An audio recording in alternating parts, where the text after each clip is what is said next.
So the next question is indices, laws of indices. So I have this on the screen, 3 raised to the power n minus 1 times 27 raised to the power n plus 1 all over 81 raised to the power n.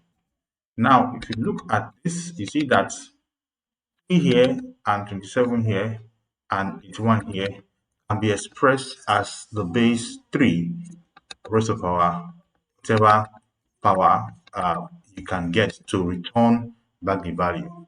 So for 27, I know we can say that it is expressed as 3 raised to the power 3 because 3 times 3 is 9 and 9 times 3 is 27, and 81 can be expressed as 3 raised to the power 4, right? So I can introduce this and this into this expression I have here.